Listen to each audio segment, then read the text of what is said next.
Ensuite, dernière étape pour les pommes, eh bien on va les couper.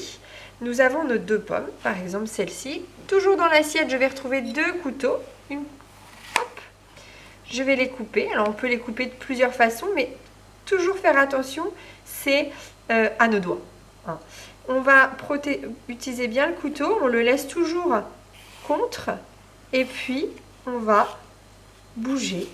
Et on va toujours ramasser ses petits doigts pour éviter qu'ils sortent et qu'ils se fassent couper. Une fois qu'ils sont coupés, hop, on va le mettre directement dans la petite assiette propre. Alors là, je fais des petites tranches. Hein. On pourrait très bien faire des petits dés. Ça va dépendre de votre recette. Et puis pour celui-ci, là où on n'avait pas vidé la pomme, eh ben, je vais faire le même principe. Je vais couper en 2, couper en 4. Et je vais utiliser mon autre couteau un peu plus petit pour retirer le trognon.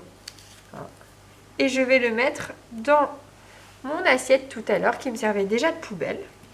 Hop.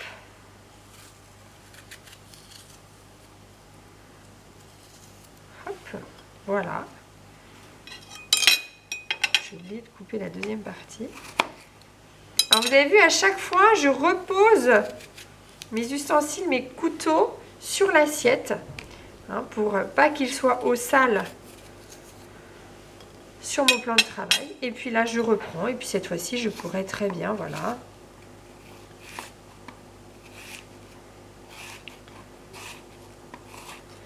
Les recouper en petits morceaux. Voilà.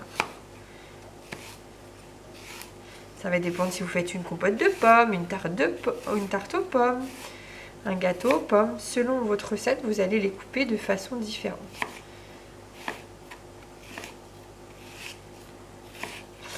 Je vais juste vous dire une petite chose qu'on verra un peu plus tard, c'est la couleur. Regardez la couleur de la pomme, comment justement avec l'air elle se transforme. On verra ce qu'on peut faire pour éviter ça.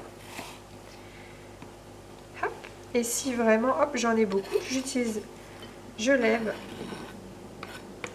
ma planche à découper et voici. Et j'étais toujours en marche en avant de mes pommes épluchées à la partie découpage, puis la finalité.